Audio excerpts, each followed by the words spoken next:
How about that? They're doing the same thing today with Osama bin Laden, and that's where I've been getting at. Can you believe what you have been seeing on CNN today, ladies and gentlemen? Can you believe it?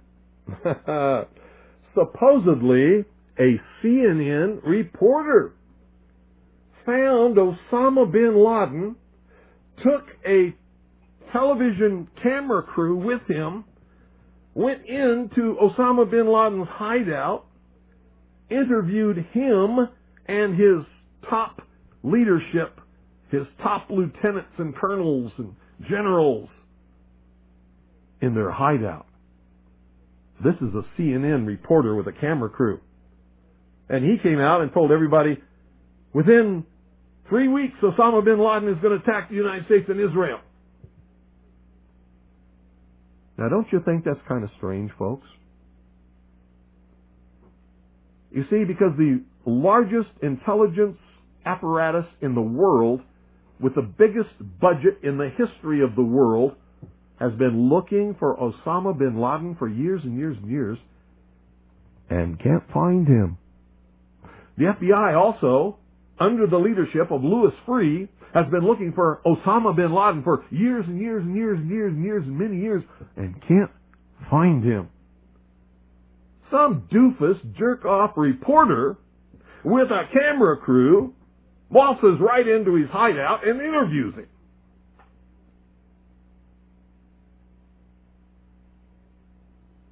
And you know what his budget is? Zip, zilch, nothing.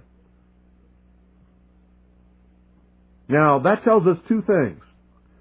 Either everyone in the intelligence community and all of the intelligence agencies of the United States government are blithering idiots and incompetent fools, including the entire apparatus of the FBI and all of their personnel, or they're lying to us. They're not looking for him at all. And the second is the truth. You see, the CIA created Osama bin Laden. They recruited him. They trained him. They found his leadership. They brought them all together. They showed them how to fight the Soviet Union in Afghanistan, and when that was over, they still continued to fund him and train him, and they're now using him to help bring about world government by making him the big boogeyman, because they can't use Saddam Hussein anymore. Did you ever hear of Osama bin Laden before you heard of Saddam Hussein? When did you start hearing of Osama bin Laden? It was after Saddam Hussein and Iraq were supposedly neutralized in the Gulf War, because they needed a new boogeyman. But they're not looking for Osama bin Laden, because I'm telling you right now, if I were the head of the Central Intelligence Agency, within 2 weeks I would have him dead or in custody without fail. Without fail.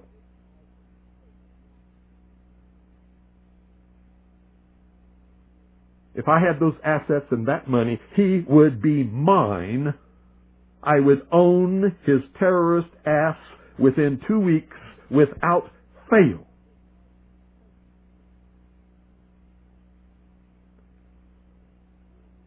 A reporter from CNN and his little camera crew got in to Osama bin Laden's secret hideout and conducted an interview. If you don't believe me, tune into CNN. They're probably running it right now as I'm speaking. And if you believe it, you are one of the stupidest jerks that ever lived on the face of this earth.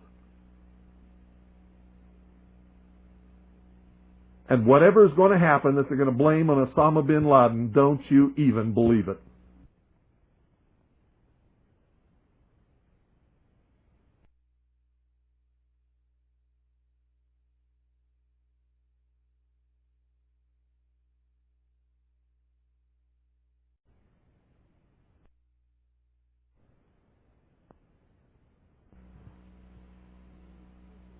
Another social illusion, social engineering project to change the minds and the attitudes and the beliefs of the people of the world, and especially the United States, to bring about one world socialist totalitarian government. Can you believe what they were saying for a while? That Timothy McVeigh, the CIA, the NSA, the FBI, the Defense Intelligence Agency could not find Osama bin Laden in their wildest dreams. But Timothy McVeigh and Terry Nichols could, and recruit him to be their partner in blowing up the Alfred P. Murrah Federal Building? Bullshit! How stupid can you be? These guys didn't have a nickel between them. Not a nickel between them. How dumb can you be? How stupid can you be?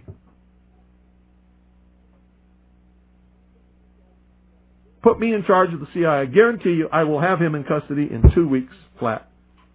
Or dead. Take your pick. Take your pick.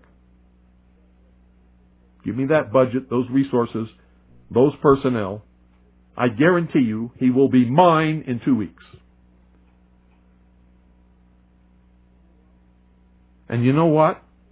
If I had a few loyal, good Americans who were willing to donate enough money, certainly not even a drop in the bucket compared to what they really have in these intelligence agencies to really go after him, I could still have him in 2 weeks.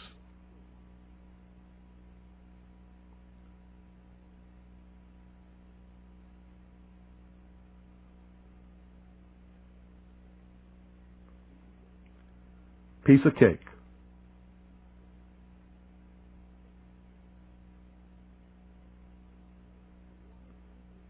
So why do all these fools believe this charade? That a CNN reporter and his little camera crew can do what all the money and all the assets and all the eavesdropping and all the intelligence and all the satellites and all the undercover operatives in the world can never do. It's because they're not trying. They don't want to. Osama bin Laden is their creation, and he is serving them well. When in hell are all you people going to wake up? Are you kidding me? I mean, is this some kind of incredible joke that people are so stupid they'll fall for this?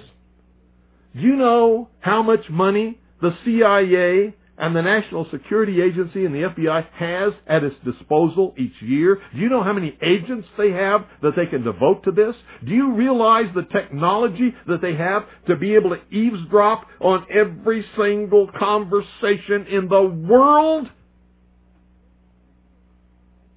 No matter how it's transmitted?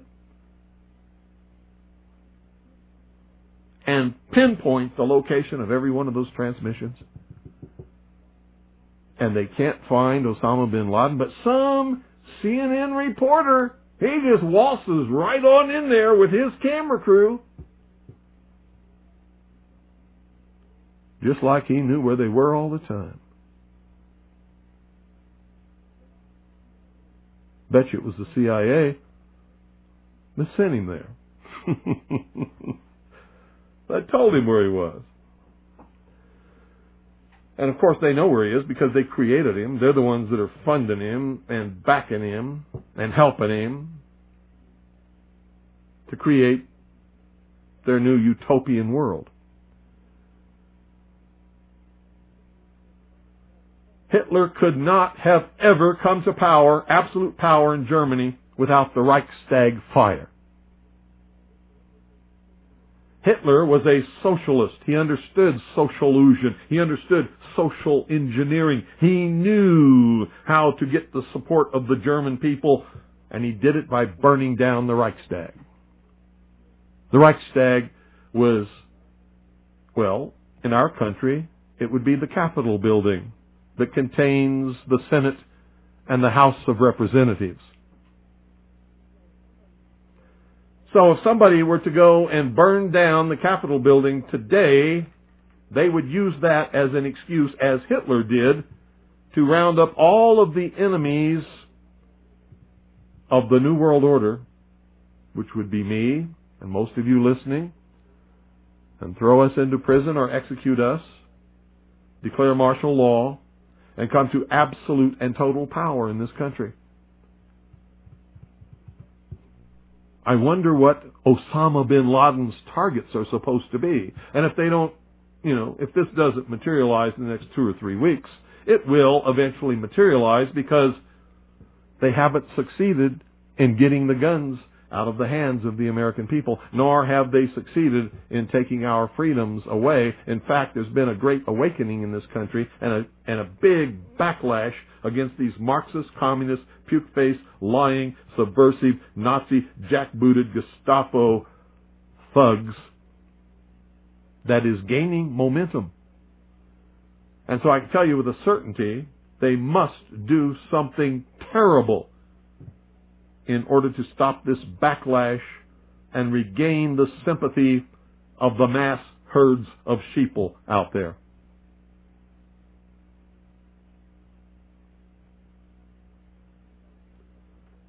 And I'm telling you, one of the things that will give us the moral high ground and will begin civil war is the day that they begin declaring martial law across this country, taking guns out of the hands of the American people and rounding up American patriots. The war will start on that day. On that day. And there will be a war in this country, a civil war to restore, not a revolution, but a civil war to restore constitutional Republican government. Now, at the same time that that's going on, communist and Marxist underground forces will begin, or try to begin, a revolution in order to institute a Marxist, socialist, or communist government as a result of the Civil War. So we, patriots, will be fighting on 2 fronts. On 2 fronts. And you'd better understand which side you're going to be on. Restoration, revolution, or tyranny. I'll be fighting with the forces of restoration, and so should you better be.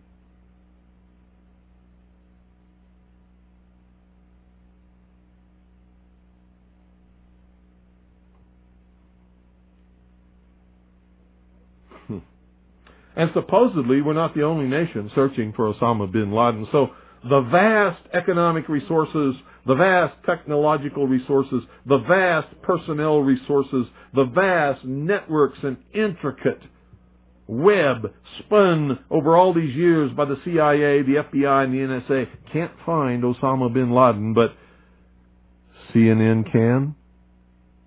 Bullshit.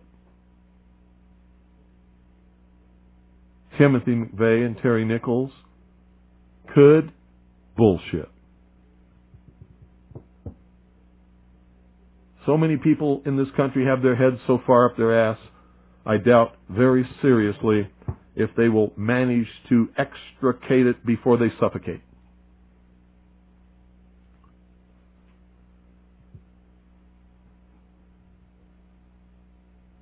What a shame. What a crying shame. How in the world could this country of all nations breed such a dumbed down, unthinking, illiterate, uneducated, stupid, ignorant population? Anybody got a clue? We're going to open the phones. 520-333-4578 is the number. Be right back. Good evening. You're on the air. Yes, good evening, Bill. How are you this evening? Good. I had read on the Internet today a couple of things about Osama bin Laden, too,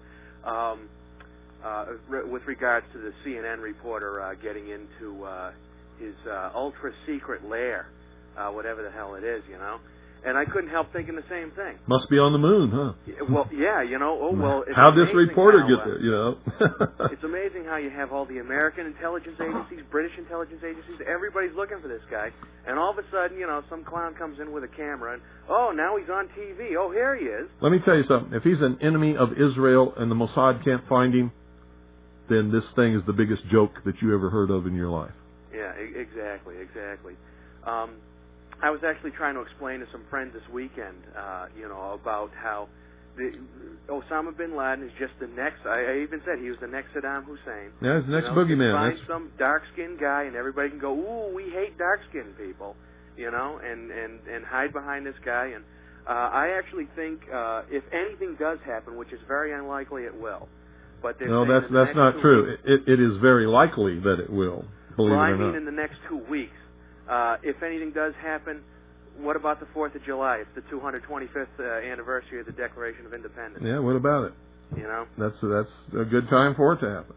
Yeah, well, I certainly hope not, but... I hope not, too, but I'm telling you right now, as I told you before, I'm telling you that something's going to happen. If it doesn't happen in the next 2 or 3 weeks, something terrible is going to happen in this country, and it's going to be a terrorist attack. And we're going to know who did it. And we're going to watch CNN and whatever, and they're going to go, oh, and it's going to be big enough that martial law could be declared, and it could start the whole thing. Well, thank you for getting the truth out, and you have a good evening, sir. You're welcome. Thanks for calling. Bye. Good evening. You're on the air. Hello. This is Marie from Colorado, and you had posed a question in your program, why are people so dumb? Yeah. When I was in 11th grade, my American history class, Mrs. Sheldon was my teacher, and this was 1971. And so, yes, I am approaching 50. And she told us, she says, whenever you read the newspaper or you hear anything in the news, you ask yourself 2 questions. The first question is, who stands to make the money from what happened, and who stands to make the power from what happened? And she says, and if you haven't answered your question in reading that article or listening to the newscast, then you're not being told the truth. And the problem is that teachers don't teach like that any longer. Well. And my kids never learned that in their class. And I'm the one who told them, hey, kids, listen to this. Listen to what Mom says. Mrs. Sheldon told me this. And that's one of the reasons why people are so dumb, is because they don't analyze and don't instinctively think, this and this do not add up. Well, you're right. You're absolutely correct. Mm-hmm.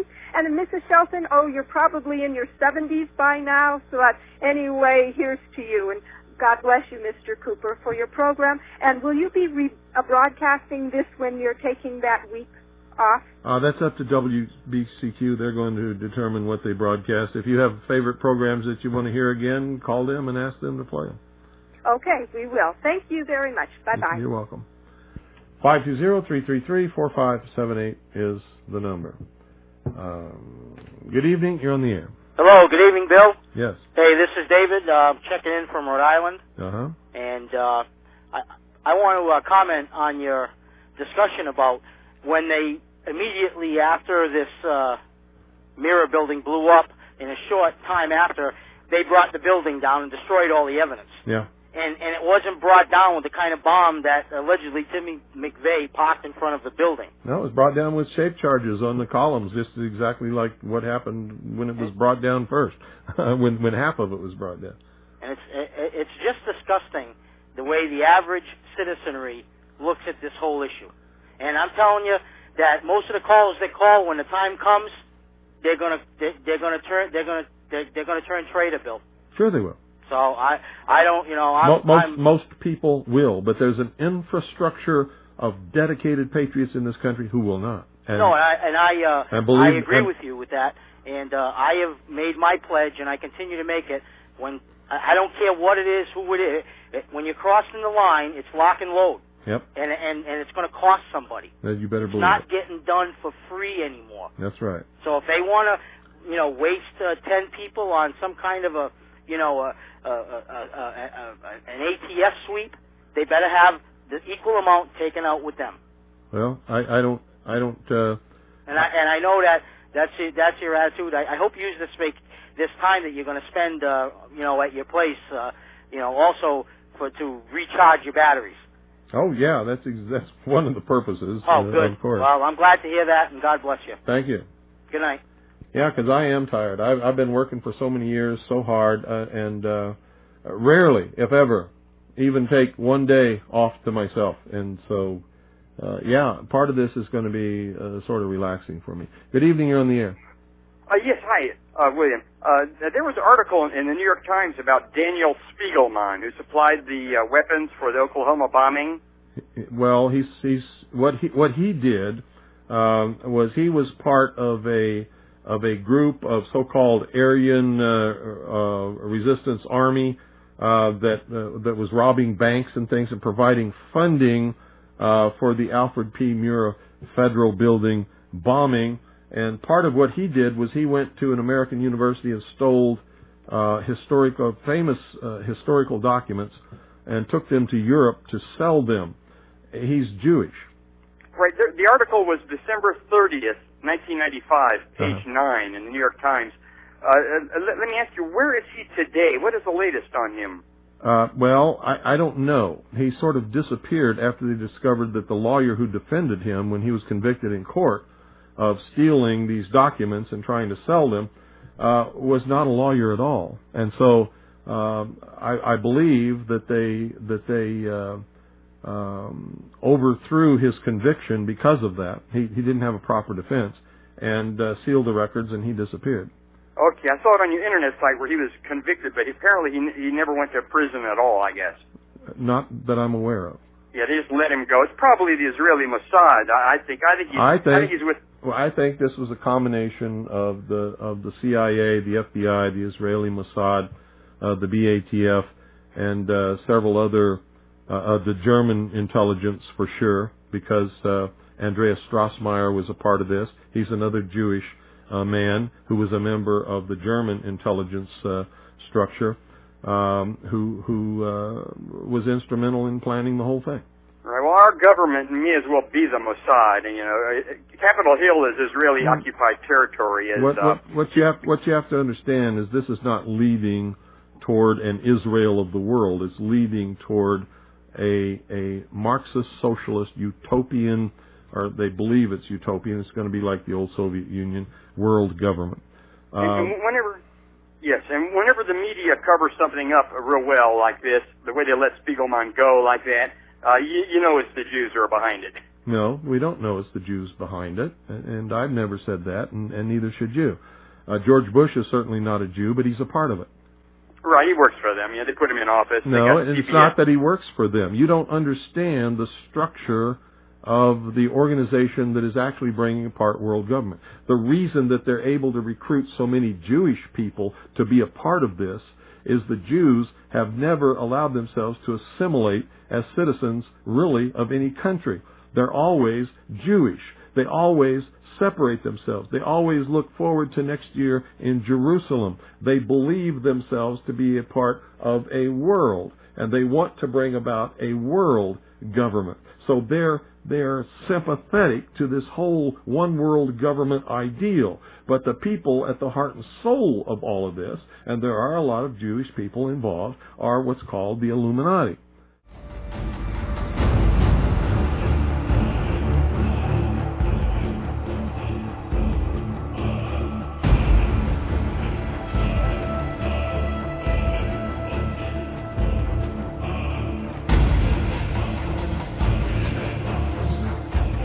George Bush is certainly not a Jew, but he's a part of it.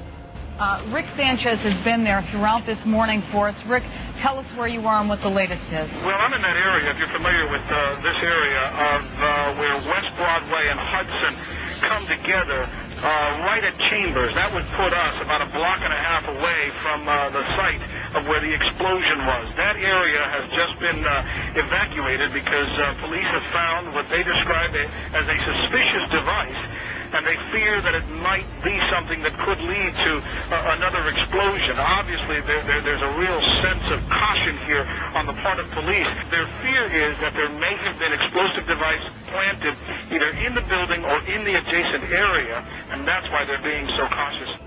We've heard reports of secondary explosions after the aircraft impacted, whether in fact there wasn't something else at the base of the towers that in fact were the coup de grace to bring them to the ground. People don't understand. There may be more. Any one of these fucking buildings can blow up. But this ain't done yet.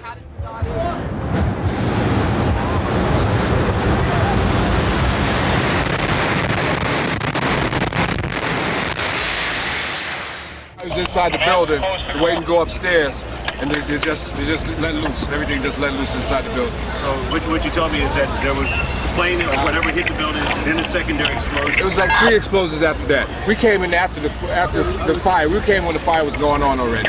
We was in the staging area inside the building. Could be nothing no more than this. You're in the building trying to help people, and it's exploding on the inside the building.